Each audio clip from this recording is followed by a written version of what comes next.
Good morning everyone. Happy, is it Thursday? No, it's Friday. Is it Friday? I don't even know what day it is today, actually.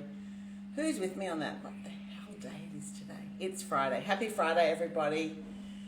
Hey, everyone who's in lockdown. Hope you are smiling today. I hope that we're going to have some lovely chocolate cooking together to distract you from what's going on in the world. Hope everyone is staying safe, and big shout out to everyone who is not in lockdown. All my friends and family in Melbourne and everyone in South Australia, all free, and the rest of the world. Hope you're doing well. I know we've got Calm here from Canada, and lots of people I have seen before, and I love that. It's like our little family here on this group, and I love it. I'm sorry I'm running late today. I'm 8 minutes late, which is very unlike me, but one of my kids was expecting something to be delivered, and I had to answer the door, and the doorbell rang, and I ran up, and they weren't there, so I'm running in the street looking for the delivery anyway. I don't think it was them anyway. So that's why I'm running late, and I need to take a breath, need to have a cup of tea, and just, be in the moment, because we are going to talk delicious walnut chocolate flourless loaf cake. Yum. So there's something about people and recipes from their childhood. We've all got it. We all have it. Those of you who know I'm doing a donut workshop on Sunday the 8th, because donuts is one of my favourite things from my childhood. I grew up in Melbourne, and I used to go to Port Melbourne with my dad when I was about 8 or 10 or 12. I've got some photos to prove it. Wearing double denim and clogs, I think, 1972, by this caravan that sold donuts, and they used to serve them in a paper bag, and they were hot, and the jam inside was hot. It was boiling. You burnt your tongue on it. The outside was sugary, and anyway, we're going to make those next Sunday. It's going to be a 3-part thing on Zoom, because we've got to make the dough, then we've got to let it rise for a couple of hours. You can go and have lunch, come back, roll the shape of the donut, fill them, and then come back after that's had another rise and fry them. And by 4:30 in the afternoon, we will be all eating sugared jam donuts together. If you go to our website, which is mondaymorningcookingclub.com.au, you'll see how to sign up for that. But it's going to be really fun. We had a chiffon class last Sunday that was fantastic. Had 70 people together cooking, asking a million questions. It was really great.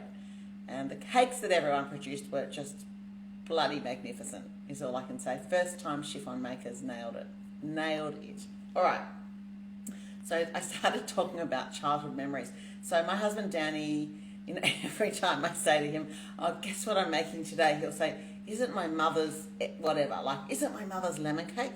Isn't my mother's chocolate cake?" All he wants is his mother's cooking. His mother passed away a long time ago, and I've got some of her recipes. And today we're going to do Talia, that was her name, Talia's chocolate walnut cake. And in the book, it's in our book, this one. It's in our most recent book now for something sweet.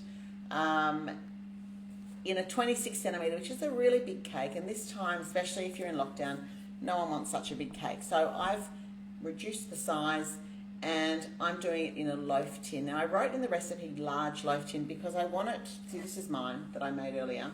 This is a large loaf tin, a wide loaf tin, and this is a regular. By all means, do it in a regular. It's just going to be a higher cake, and it doesn't matter. I just wanted to see, like, this is the size I wanted. It's like a bit higher than a slab cake, but not as high as a full cake, if that makes sense. So if you've only got a loaf tin like this, by all means do it. You just might need to cook it for 5 or 10 minutes more, because it's a deeper cake, okay? So let's get started with what we're going to need. You can do this with your stand mixer, with a handheld, which I'm going to use, or with a whisk and a strong arm. Those who have been with me all week know that I'm feeling lazy this week, in the sense of if I can do it with a machine, I'm going to.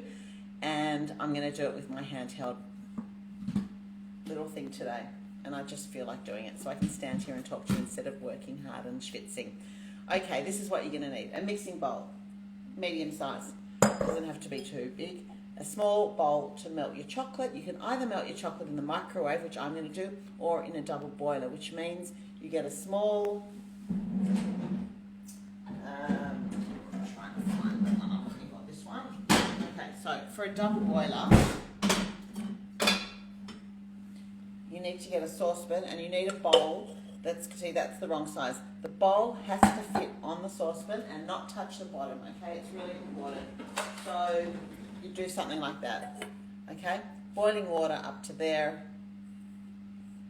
Put it on, put your chocolate in the top. Easy. We might do the icing like that, but we're not going to do the chocolate for the cake like that, okay? And there's a reason, which I'll talk about when I get to the icing. Okay, so that's the equipment we need. Now, let's talk about the ingredients. Where will I start? Okay, we will start with chocolate. We need 50 grams of dark chocolate. I am using Lindt 70%, just because I have it in my pantry. There's lots of other good cooking chocolates around. You're going to taste the chocolate, so you want it to be something that you would love to eat as well, okay? So I've got 50 grams, which is 5 squares of Lindt. Now, what is that timer for, I wonder? Oh, I know, it's for nothing. It's okay. You know, I've talked about this crappy timer all week, so when you think you're turning it off, you actually reset it for the same time again, and it always does that to me. Okay, so back to the ingredients. Sorry, 50 grams of dark chocolate, 20 grams, which is a tablespoon, but I don't like measuring butter by tablespoons, 20 grams of unsalted butter. I have, I'll go in order of the list. I have 1 cup, it's actually a heaped cup of walnut halves, 110 grams, or 1.5 cups of walnut meal if you've bought walnut meal. We're going to put that in the food processor and make walnut meal in a second. I just realised I forgot to get my food processor out. You can buy walnut meal. You can go to the nut shop or online, the nut shop in Sydney. They have an amazing range of nuts and meals that they'll make for you. And I think the Royal Nut Company in Melbourne also do the same. And I'm sure you know which shops around you do the walnut meal. But Danny, husband, likes the walnuts coarsely ground in this cake. So walnut meal won't cut it for him. I'm going to do these in the food processor. We'll get to that in a second. Then we've got chocolate, butter, walnuts. We need 3 eggs, which we're going to separate, and I'll show you how I'm going to do that. Pinch of salt, always, every time I do anything with egg whites or any cake that's sweet, I'm always going to add salt at some stage. And 1/2 cup, 115 grams of caster sugar or white sugar. For the icing, we're going to need about 80 grams, which is about 3/4 of a block of milk chocolate, and 30 grams, 1.5 tablespoons of butter. If you don't like milk chocolate, you can by all means do a dark chocolate icing. The cake doesn't even really need an icing. If you don't want, you can just do icing sugar. Up to you. We'll do the icing a bit later. All right. First thing we're going to do before I process the walnuts is I'm going to melt together the butter and the chocolate. So I'm just going to break it into squares, and I'm going to add the butter. And I'm going to put that either in the double boiler we talked about or the microwave, and I'm going to do the microwave. I'm going to start off with 30 seconds and then see how that goes, okay? So everyone go and melt the chocolate however you like, and I'm going to grab my food processor right here, and we're going to do the walnuts. And I'm going to tell you something about walnuts that you really need to know. Hold on a second. So I shut this cupboard today and I didn't get it out, so just bear with me for 1 second. I'll just grab my food processor. Bear with me, everybody.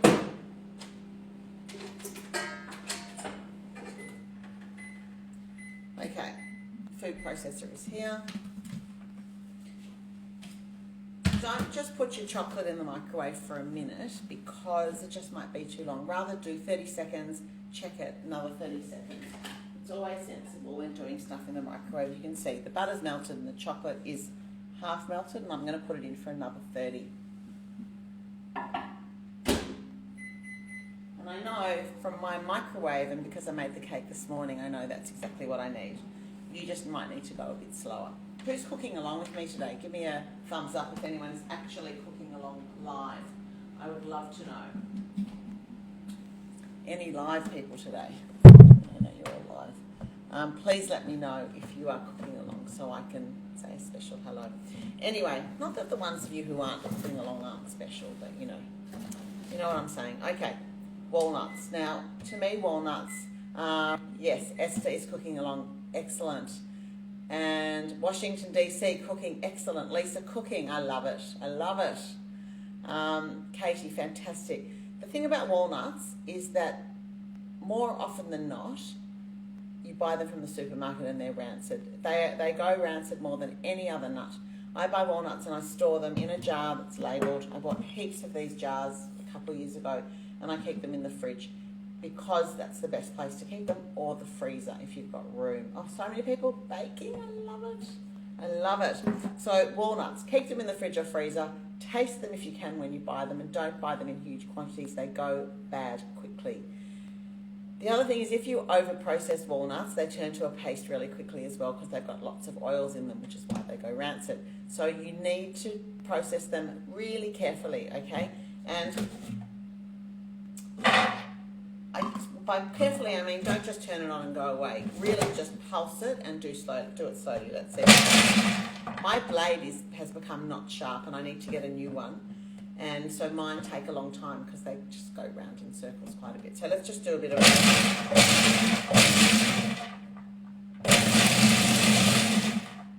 I also don't want to generate too much heat from the machine on the walnuts. So you've just got to be gentle. Almonds are not so gentle. Hazelnuts are not so gentle, but walnuts you need to take care. I've made walnuts sound so sensitive, haven't I? Well, they are. They're a sensitive nut, okay? So we need to really just remember that. Okay, so I'm just processing it for 1, 2, 3 seconds at a time. And remember, I want them to be a little coarser than walnut meal because that's how Danny likes it. Okay. So, Pam, you've asked for the fish cake recipe. Do you mean the salmon patties that I did last week? I'm going to do them on Insta Live sometime in the next 2 weeks, I promise you.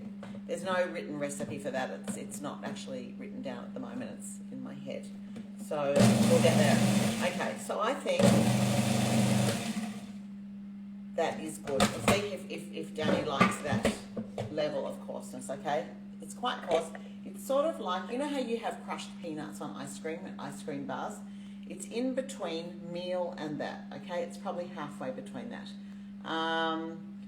So, yes, you could use pecans in this, absolutely, or almonds if you don't like walnuts. Walnuts are so nice, though. They really are. You probably don't like them because you've had bad ones. That's my guess, okay? But if you don't like walnuts, by all means, try another nut. It won't have exactly the same texture because walnuts have got that lovely oil more than other nuts do, I think. I'm just going to put this away. So remember, with the walnut quantity, the recipe is unclear the way I've written it. It's 110 grams or a heaped cup of walnut halves, or 1.5 cups of walnut meal, or 110 grams of walnut meal. Okay, so I've got my walnuts, which I can just take the blade out and leave in there to use in a minute. Let's gather all our ingredients. Let's get the chocolate from the microwave and see how it is. Yeah, so that's perfect. It's still, I don't want it boiling at any stage. I just want to have it so it's, Calm just said, if Danny loves them, we must try it. Absolutely, that should be my motto. It's not always, but it should be. Okay, so you see it's separated, that's fine. That's just butter and chocolate, and I'm just going to give that a mix with my trusty spatula that I always use. Okay, I don't want it boiling hot, and if it is boiling hot, just let it sit and cool down for a sec while we do the rest of the stuff. So, just to run through again, I have got my mixing bowl. I have my chocolate mixture, my sugar.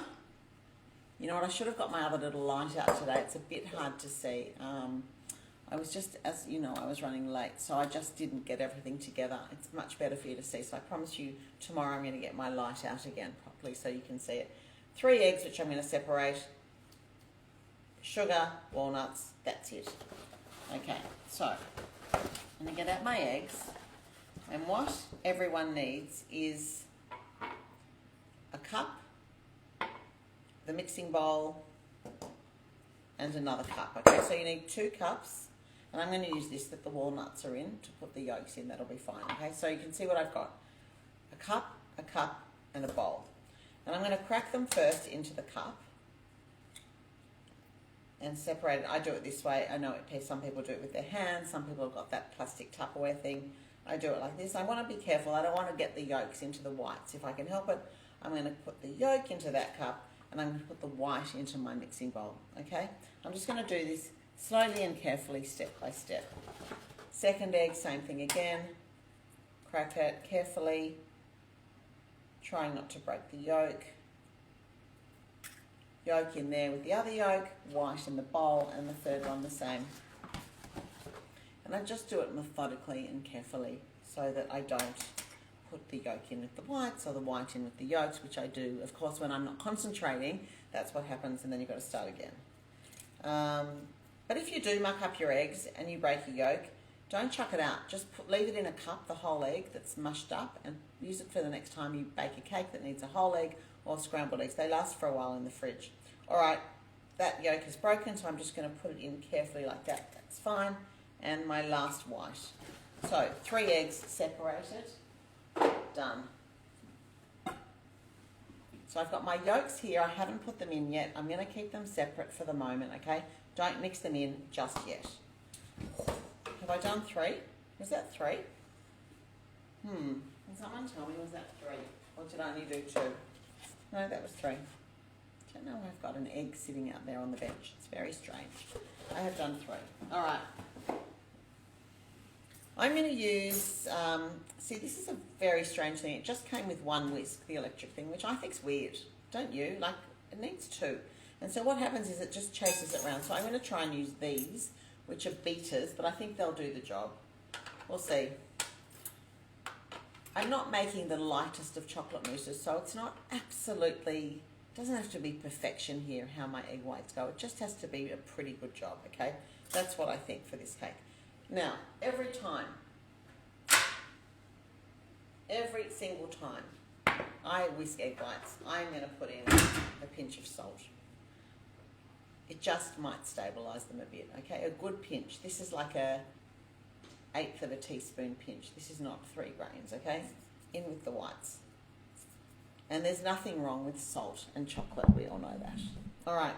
Now, start low again, always. And sorry for the noise, but we're going to build up. I'm never going to go above halfway, above medium for egg whites, ever, okay? So I'm on about 3 now, and what I'm looking for, I'm not going to add the sugar yet until it is no longer that clear yellowy liquid, okay?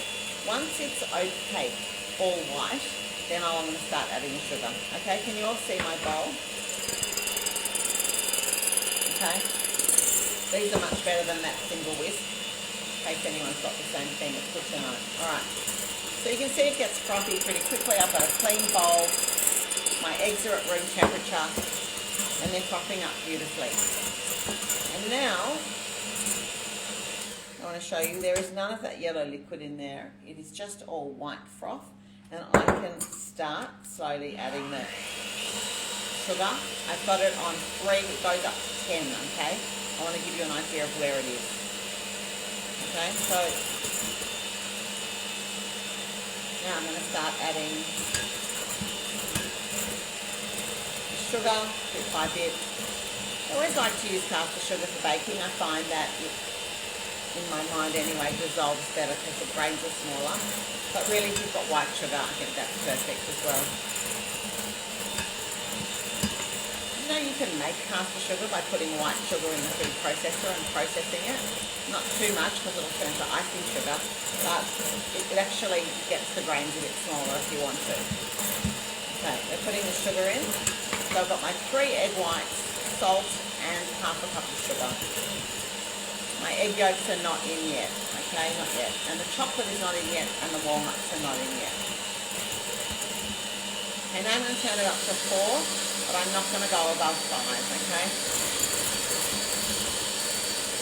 Let's add the sugar, a bit of a little whisk around.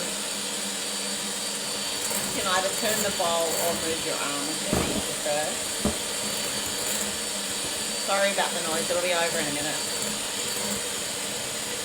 Okay, so we're adding in all the sugar, and what I'm looking for is not a super stiff peak that I'm going to turn it upside down. I just want them to be glossy and thick and very lovely, like you want to dive into it, okay? I'll show you when it's done, okay? Turn it up to 5, which is halfway, but no more, okay? And I know it's ready when I start to see the trails that my beater leaves in it, okay? You can see. Okay, you can see it starting to leave the trail. Okay, all the sugar's in.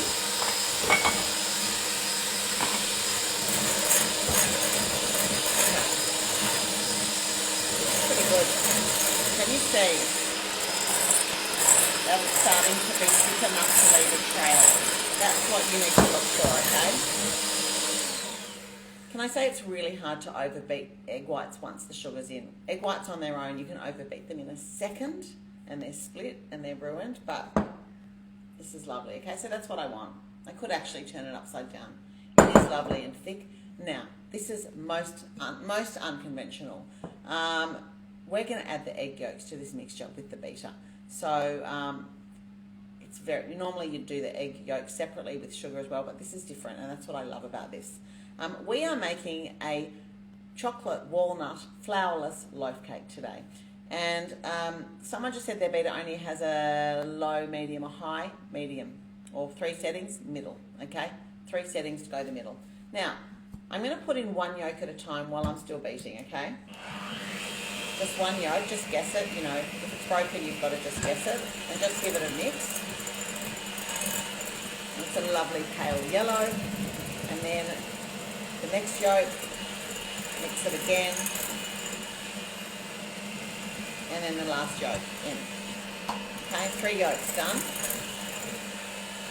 And that's it for my machine. I'm going to put it away. Oh. I have got a lovely canary yellow mixture. That is, I'll show you how thick it is. It was thicker before I added the yolks because it sort of thinned out a tiny bit. But it's lovely and thick. It's really smooth, velvety, glossy, yum. Now, I'm going to fold in the chocolate next. So my chocolate's cooled a bit, and I'm going to put it in, give it a mix, make sure it's not separated, the butter and the chocolate, and I'm going to put that into the batter. Okay, using a spatula, which of course is the only thing to get every last bit out. I think my kids hated the invention of the silicone spatula because what it did, it cut out the licking quantity of batter. You know, you can get pretty much everything out.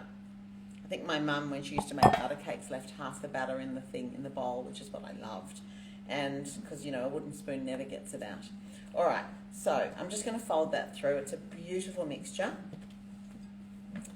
And I want to try to keep the air in it now that we got from the eggs. So just fold it nicely, yum.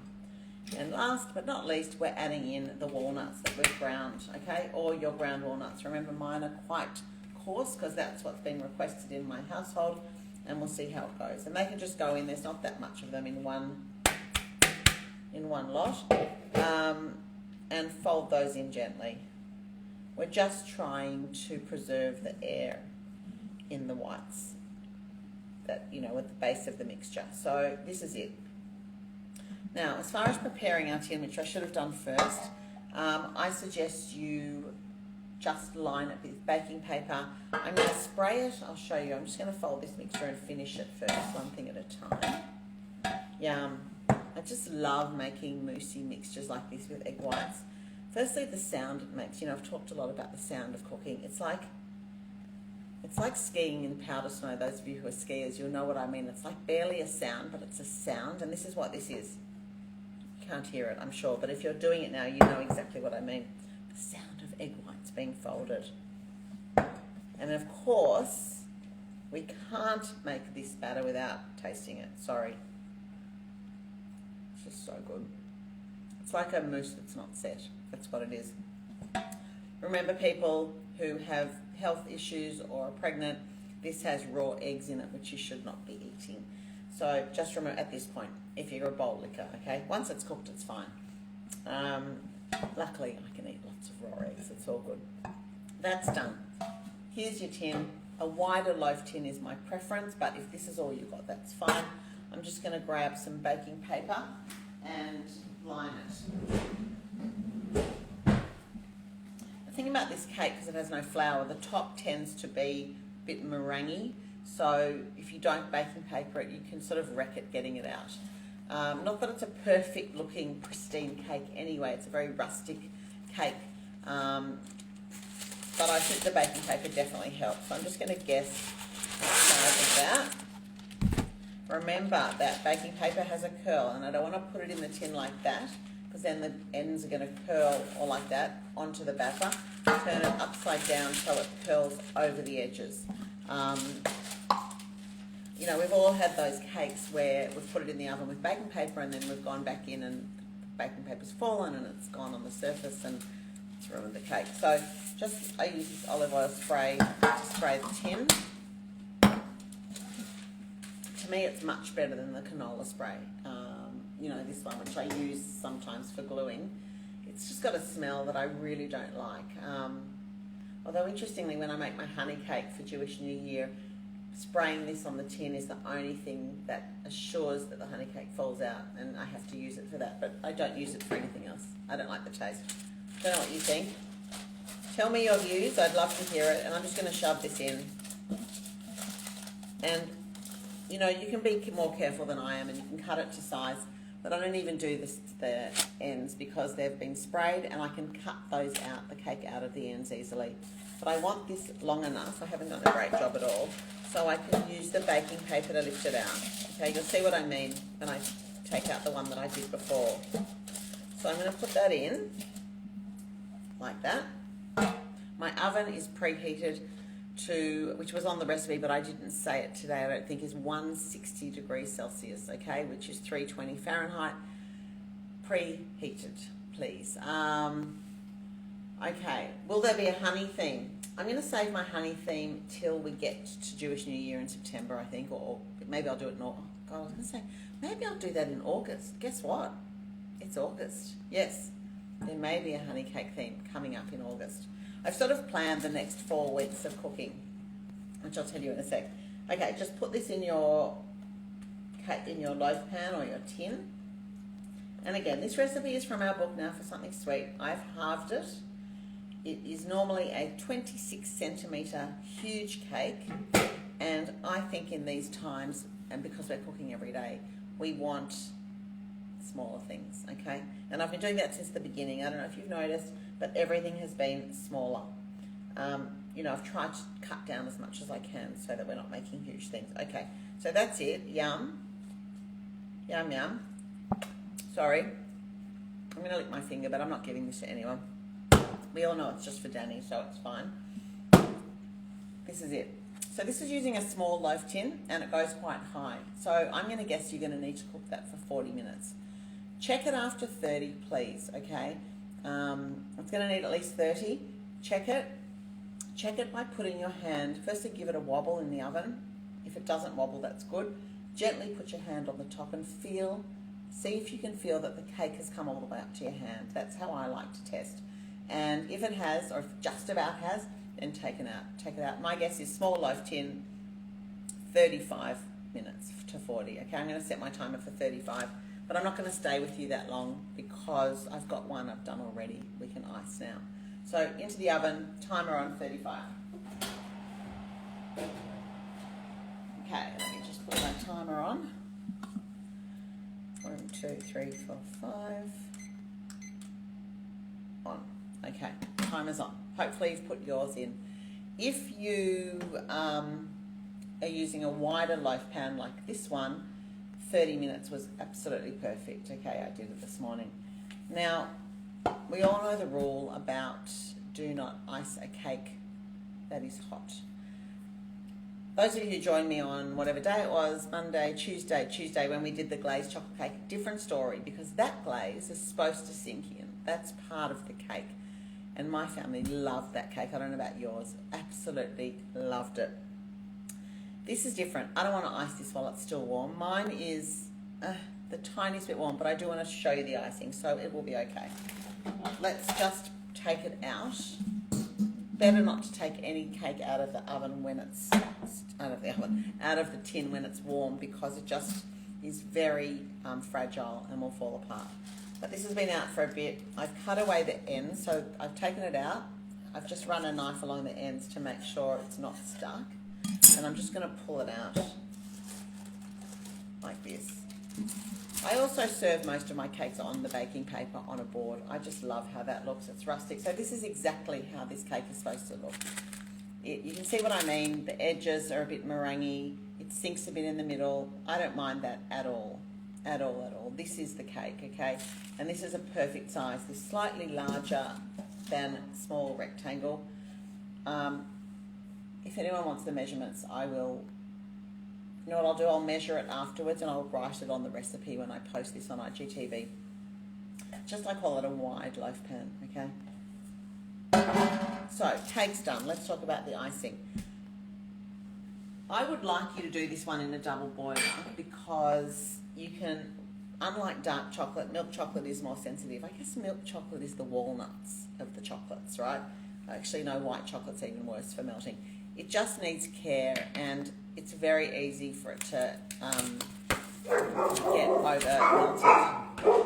That's my dogs. Somebody must be at the door. So I'm going to take 80 grams, which is 8 squares of this Lindt extra creamery milk. Danny also loved this chocolate. This was his favourite chocolate, and when I first met his family, they had this pantry that they would all go to like every time they walked past in the kitchen, and they used to have those giant blocks of this. I don't know if they still make them. I think they must have been 1 kilo. They were like this thick and this big, and they all used to just have this open in the pantry and pull off a little bit every time they walked past. So this is, I always think of his mother actually when I think of this chocolate. So I'm going to take 2 squares off for someone to eat later because I only need 80 grams. And we've got 1.5 tablespoons or 30 grams of butter. Okay, let's go. God, it's such a mess here now. I wish you, do you want to see? No, you don't want to see my mess. It's just like I put everything out of here over there. It's just like growing. I'm not going to be able to get out of this kitchen this morning because of the mess that's surrounding me. But as long as you see a nice clean bench, that's all that matters, right? It's all about what you see, right? Not reality. You know I'm joking, don't you? You know I have my tongue firmly in my cheek. Okay, are we going to do it in the microwave or are we going to do a double boiler? We're going to do it... You want to do... No, we're going to do it in the microwave. I'll tell you why. Because my hot water's been turned off because it makes noise. And it's too hard. Take too long. So let's just get another bowl. I love these glass bowls. I think they're Pyrex, yeah. I just have a million of them for a long time. I've had them for years. And they're just so hardy and good. This one's a bit, you know, I've had it probably for 30 years. Okay, putting the chocolate in. So again, if you do it in a double boiler, you need a bowl on top of a saucepan. You don't want the water to touch the bowl, and you don't want the bowl to touch the bottom of the saucepan. Something like this I showed you before is perfect, okay? Saucepan, bowl, water to here, not to the bowl, chocolate on top. Okay, we're going to put the butter in as well. I'm going to put it in the microwave for, we'll start with 30 seconds again and see how it goes. Okay, I don't know about you guys, but that's what I use my microwave for, melting chocolate and melting butter. It's very useful for that. And I need another spatula. You wonder why I've got so much mess because I keep taking out a new spatula every second sentence. So, another spatula. I'll just have a cup of tea while I'm waiting for that. Thank you to whoever said that you like my no-nonsense approach. Yeah, it's something that I don't always live by, but I try really hard to. It's so hard not to get caught up with all the crap, you know. It really, really is hard. Okay, so... Again, not melted yet, butter's melting, chocolate's starting to melt. And what I want is I want it to be just melted, okay? Because as I stir it, once it's out of the microwave, it's going to keep on melting. So let's do another 20 seconds. I really don't want this to be a lesson in microwave at all because, you know, we could do it on a double boiler, but let's just do it in the microwave today. Yeah, you know what? This scan pan saucepan, I absolutely love it. I wish I could tell you what size it is, but I think you'll just look it up and you'll see. It's small, it's got these little things, and I use it all the time. I only got it about a year ago. It's lovely. It's very good. Okay, here we go. Okay, so one of the pieces is not quite melted, but it's getting there, which is exactly what I want. And I'm going to give that a stir. Okay. Thank you, Nebulous 2001. I've become your new habit. I love that. I think that's a good thing.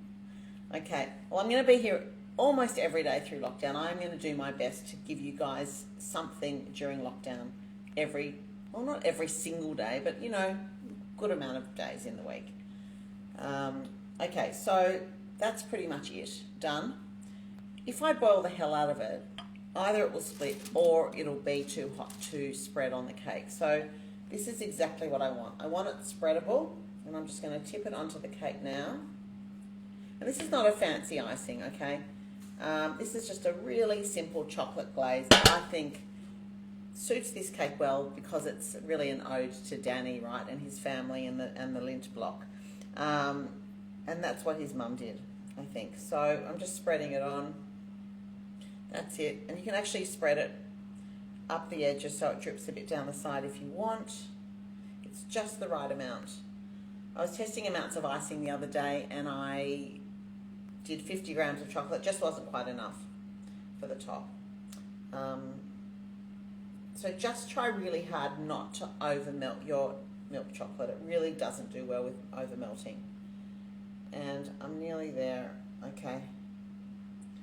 This looks yum, smells delicious, and I'm just trying to get it to look nice. This is the wrong utensil, but anyway, it is where I am. Okay. I'm quite happy with that. A perfectionist may not be. So I always do that. I say I'm happy and then I keep working on it. So I don't want to mix it. I don't want to play with the chocolate too much, because if you play with milk chocolate too much, once it melts, it tends to separate, which I don't want. So you really just need to pour it on and leave it, as I say that, as I keep, you know, mucking around with it. All right. I've licked my finger a lot today. I'm sorry. I can't help it. It's just me in the kitchen and my family. All right. That's my cake done and iced and beautiful. And I'm going to cut a piece because I think that you've got to see how to eat this cake. I know that sounds like a silly thing to say, but it's such a lovely cake. And this is how I'm going to have it for morning tea. I'm just going to get a plate, which of course I've forgotten. Just bear with me. I'm going to get a plate and a fork. And I have got some whipped cream. So I want you to see inside this cake. Of course I don't have a knife handy. Oh, it's so yummy. It's really so yummy. I never like the end piece, so I'm going to set that aside for a minute. It's still a good sized cake, I've got to say, even though it's a loaf. So you can put it like that or on the side, whichever way you like it. It's just a beautiful chocolate cake with a lovely, lovely texture. I'm going to put a dollop of cream that I've whipped with some vanilla. Got chocolate all over my... Now, see, Esther loves the end piece. Isn't that funny? I don't. I like the centre. And I'm just going to taste it for you just to see if it's any good. I'm doing it for you guys. I don't even want to eat it. I just want you to know that. This is taking one for the team, okay?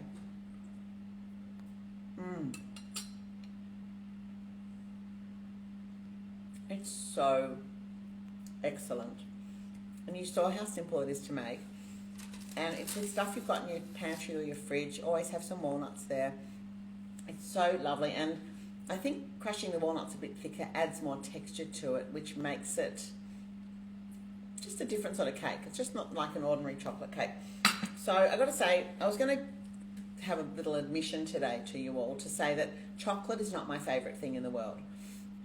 I've got lots and lots of favourite things. Chocolate I like, I can eat it, but I don't crave chocolate. I crave pasta and bread and toasted sandwiches and butter cake and shortbreads and biscuits, not so much chocolate.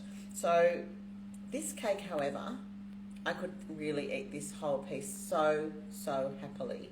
It's so delicious, and I want you to make it. If you're not making it now, please make it and tell me what you think. Like, put it on Instagram, send me it DM me a picture or do it on Instagram and tag us, because I really love to see everything that you make. I want to tell you what I'm doing tomorrow. Tomorrow is not cooking, okay? I'm not going to call it cooking because it's not, but I'm going to make something I grew up with and that every single Melbourne person knows. It's a chocolate ripple cake. So I've said, I'm sorry if you've heard this before, but growing up in Melbourne, everyone made chocolate ripple cakes for everything. It was so easy to make. You'll see tomorrow. No cooking required. And when you cut it open, people are like, oh, how did you make that cake? It's unbelievable. When I moved to Sydney in, whenever it was, the late 80s, couldn't get them. Couldn't get these biscuits. I used to have to get, I think, my sister to send them to me from Melbourne. They didn't sell them in Sydney. It wasn't a Sydney thing. Now, of course, you can. So you need to go to the supermarket or do an online order if you can. I know it's tomorrow only. And get chocolate ripple biscuits. Okay, it's Arnott's.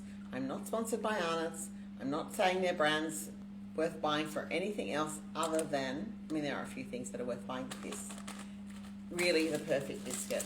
You're going to need that and some cream. I'm going to put the ingredients properly on Instagram today so you can see it.